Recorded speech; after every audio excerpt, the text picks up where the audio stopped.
Hello అండి, welcome to my channel. అతి పవిత్రమైన కార్తీక మాసంలో నాగుల చవితి అనేది చాలా పవిత్రమైన పూజ అండి. నాగరాజుకి చక్కగా పుట్ట దగ్గరికి వెళ్లి పూజ చేసుకుంటాం కదా. నాగేంద్రుడికి సమర్పించిన పవిత్రమైన ప్రసాదం ఏమిటంటే చలిముళ్ళండి. నాగరాజుకి ఇష్టమైన ఈ చలివిళ్ళు ఎలా తయారు చేసు మీకు ఈవేళ చూపిస్తాను. చూడండి, నేను ఎలా తయారు సంవత్సరం ఇలాగే తయారు చేస్తానండి. పుట్టలో వేసే ఈ 3 చలివిళ్ళు మీకు ఈవేళ చూపిస్తానండి. నేను 2 తయారు చేస్తున్నాను ముందు, ఎందుకంటే ఇవి నీరు పడనివి కాబట్టి ముందే ప్రిపేర్ చేసుకుంటాము.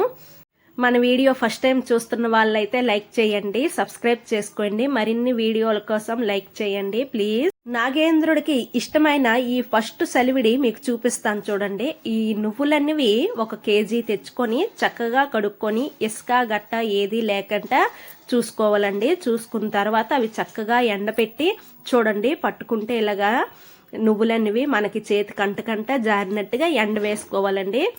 ఎండిన తర్వాత చక్కగా అవి తెచ్చుకొని మనం ఒక బేషన్లో వేసుకొని ఉంచుకోవాలండి. ఉంచుకున్న తర్వాత కేజీ నువ్వులకి కేజీ బెల్లం. బెల్లం అనేది చక్కగా చిన్న ముక్కల్లాగా చేసుకోవాలండి. ఎందుకంటే రోట్లో వేసి దంచుతాం కదా, అది ఇది కలాలి.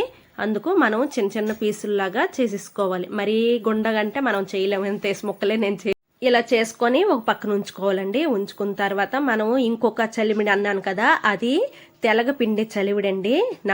నాగేంద్రుడికి చాలా ఇష్టం అనమాట. ఇది కంపల్సరిగా పెట్టాలి, ఇలా చేసి కూడా పెట్టాలి. దీంట్లో చక్కగా బెల్లం వేసి దంచేసి ఇది కూడా ఒక ఉండలాగా చేయాలన్నమాట. ఈ తెలగపిండి అనేది అది కూడా మీకు చూపిస్తానండి. ముందు చూపిస్తున్నాను అనమాట. ఆ తెలగపిండి ఏటేట్ చేస్తానో అన్నీ పక్కన రెడీ చేసుకున్నానండి.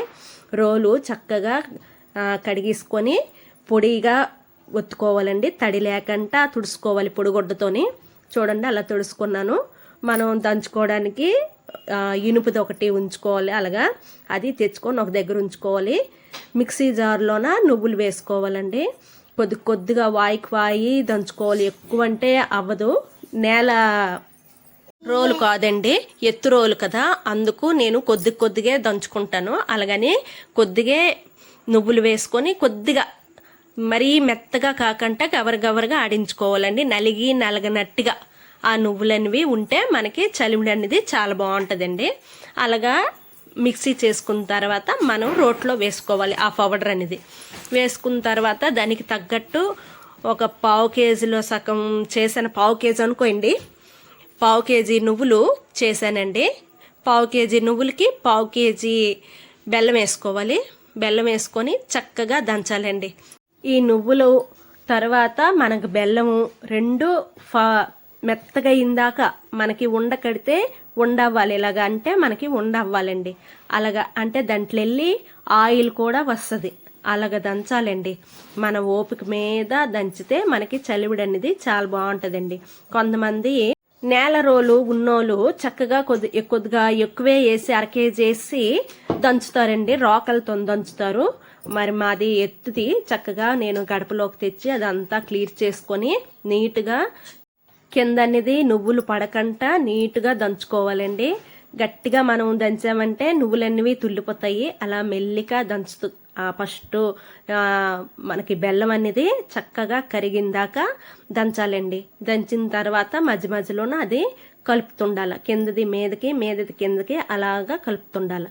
కలిపేసి తిరగలేసిన తర్వాత మనము దాంతోని ఇనుపుది ఉంది కదండి, దాంతోని చక్కగా దంచాలండి. చూడండి, బయటికి పడకుండా దంచుతున్నాను, బయటికి రాకుండా దంచాలి, లేకపోతే మొత్తం తుల్లిపోద్ది. మనము ఫస్ట్ మాత్రం కొద్దిగా మెల్లికే దంచాలి. అలా దంచుతున్నప్పుడు మనకి బెల్లం ఇంకా పడుతుందండి. బెల్లం పట్టినప్పుడు మళ్ళీ బెల్లం వేసుకోవాలి. వేసుకొని మళ్ళీ దంచుకోవాలి. మనకి ఆయిల్ అనేది పైకి రావాలన్నమాట. మనం నువ్వుల్లో నుంచి ఆయిల్ అనేది పైకి వచ్చి అది ఉండకట్టినట్టుగా నాగులు చేస్తాం కదా మనము పుట్టలో వేయడానికి. ఈ చలిమిడితో నాగులు చేస్తామన్నమాట. అందుకు మనకి అది కలిసినట్టుగా పాకం రావాలి. బెల్లంలో నుంచి పాకము, నువ్వుల్లో నుంచి నూనె వస్తేనే మనకి చలిమిడి రెడీ అయిపోయినట్టుగా. చూడండి, అలా దంచుకోవాలండి. ఇంకా దంచాలి, ఆయిల్ వచ్చినంత వరకు దంచుకోవాలి. దంచితే అది అలాగా ఆయిల్ వస్తుంది. అప్పుడు కొద్దిగా అది చేత్తోని ఇలాగా తీసి కిందది మీదకి కిందకి అలాగా ఇచ్చేస్తే చూడండి అలాగా పాకం వస్తుంది. కొద్దిగా ఓపిక మీద దంచాలండి, మన జబ్బలకు కూడా పని పెట్టాలి, లేకపోతే ఈ చలిమిడి అనేది తయారవదండి. మిక్సీలో అస్సలు తయారవదు, ఎందుకంటే బెల్లం అనేది మిక్సీలో అస్సలు నలగదండి. ఆ మిక్సీలో చేసింది కూడా నిల్వ ఉండదు, ఎందుకంటే ఇదైతే 6 మాసాల దాకా నిల్వ ఉంటుంది. ఎందుకంటే నీరు పడదు, ఆయిల్ వచ్చిందాకా దంచామంటే చక్కగా ఇదన్నది చాలామంది ఎక్కువ కేజీలు దంచుకొని ఉంచుకుంటారండి. ఎందుకంటే ఇది అంత ఇష్టం అన్నమాట, ఆడవాళ్ళకి మరీ మంచిదండి. ఇది నిల్వ ఉంటుంది కొద్దిగా పులుస్తుంటుంది, ఆ పులుపుతి తింటే ఇంకా చాలా టేస్ట్గా ఉంటుందండి. అది చాలా మందికి ఇష్టం అన్నమాట ఈ నువ్వుల చలిమిడి అనేది. ఈ చవితి వచ్చిందంటే ఈ చలిమిడి ఫేమస్ అండి. మా వీధిలోన చాలా మంది అందరూ రోలు పెట్టి దంచుతారండి. దంచేసి ఎక్కువ కేజీలు దంచుతారు. ఏ రోజైతే దంచుతామో ఇప్పుడు ఈ నాగుల చవితి శనివారం పడ్డది కాబట్టి శనివారం నువ్వులు దంచం, శుక్రవారం నాడు లేదంటే బుధవారం. నేను బుధవారం నాడే దంచేసి ఉంచేస్తున్నానండి. లక్షవారం అంటే దంచకూడదు, శుక్రవారం అంటే మళ్ళీ చిన్నపిల్లలతో నేను దంచగలను లేదు, ఇల్లు గుమ్మాలు కడుక్కోవడం అన్నీ ఆవర్చుకోవడం చేయడం ఉంటుంది కాబట్టి నేను ముందే బుధవారం నాడే చక్కగా దంచేస్తున్నానండి. దంచేసి ఈ 2 ఉంచామనుకోండి అప్పటికప్పుడు చక్కగా మనం రెడీ అయిపోవచ్చు. పుట్ట దగ్గరికి పూజకు కావలసినవన్నీ అమర్చుకొని చక్కగా ఇంట్లో కొద్దిగా వంట ఉంటుందండి, మాకు వంట దండం పెట్టేసి వెళ్తామన్నమాట పుట్ట దగ్గరికి.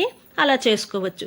చూడండి మనము కలుపుతుంటే కడుతుంటే ఆయిల్ అనేది ఎలాగొస్తుందో చక్కగా కలిసిపోయింది. ఇంకా ఆయిల్ వచ్చినట్టుగా దంచొచ్చు, కానీ ఆయిల్ బయటకు వచ్చేస్తే దాని తాలూకు రుచి పోద్దండి. అందుకు నేను ఎక్కువ ఆయిల్ బయటికి రాకుండా చక్కగా బెల్లము నువ్వులు కలిసి ఉండకట్టినట్టుగా నీట్గా దంచుకున్నానండి. చూడండి ఒక వాయి పూర్తి అయిపోయినట్టుగాని రెండో వాయి మళ్ళీ మిక్సీలోన అంతే వేసుకున్నాను. మళ్ళీ 1/4 కేజీ వేసుకున్నాను. వేసుకొని చక్కగా మిక్సీ చేసుకొని ఇది కూడా ఈ వాయి కూడా అలాగే దంచుకోవాలండి. దంచేసి చక్కగా ఆయిల్ పైకి ఈ 2 కలిసి ఆయిల్ పైకి వచ్చినంత వరకు చక్కగా దంచాలండి. ఈ వాయి కూడా చక్కగా దంచేసుకోవాలి. దంచేసుకున్న తర్వాత అది తీసి మనం ఇందాక ఫస్ట్ది ఎలా చేశానో ఇది కూడా చేత్తోని అలాగా ప్రెస్ చేస్తుండాలండి. చూడండి అలాగా మనకి ఉండ వచ్చినంత వరకు అలాగా ఉండ సైజు లాగా పెద్ద లాడులాగా తయారైనంత వరకు అలాగా ఆ రోల్ మీదే ఇచ్చేయాలండి. అలా చేస్తే ఉండ అనేది చక్కగా బాగుంటుంది. గాలి బారకంట ఒక స్టీల్ దాంట్లోనే వేసుకోవాలి. అలా వేసుకుంటే మనకి చవితి కల్లా చక్కగా పొడి బారిపోకుండా ఉంటుందండి. చూడండి అలాగా ఉండలా కట్టేసుకున్నాను కదా, చూడండి అలా చేసుకోవాలి. ఆయిల్ మరీ పైకి వచ్చేయకూడదు, అలాగని నలగకంట ఉండకూడదు. చక్కగా నలగాల, ఆయిల్ ఎక్కువ రాకూడదు. అలా దంచామనుకోండి చలిమిడి అనేది చాలా టేస్ట్గా ఉంటుందండి. చప్పదనం కాకుండా ఆయిల్ బయటికి రాకుండా ఈ బెల్లం అనేది చక్కగా పాకంలాగా వచ్చి మనకి టేస్ట్ అనేది అదిరిపోద్దండి. ఈ చలిమిడి తిన్నప్పుడు తడి చెయ్యి అనేది లేకుండా చక్కగా ఇవి ఇలా దంచుకొని ఉంచుకున్నామంటే 6 మాసాలు చక్కగా వస్తుందండి. ఎక్కువ చేసుకున్నప్పుడు నేను కొద్దిగా చేశానండి.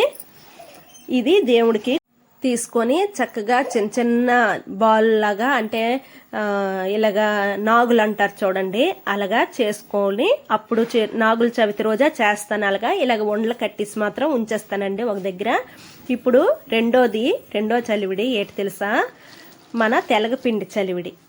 ఈ చలివిడి అనేది కంపల్సరిగా చెయ్యాలండి, ఎందుకంటే నాగేంద్రుడికి ఈ చలివిడి కూడా చాలా ఇష్టం. ఇది మనం చిన్న పీసుల్లాగా చేసుకొని అదే మిక్సీ జార్లోనే వేసుకొని చక్కగా పౌడర్ లాగా చేసుకోవాలి.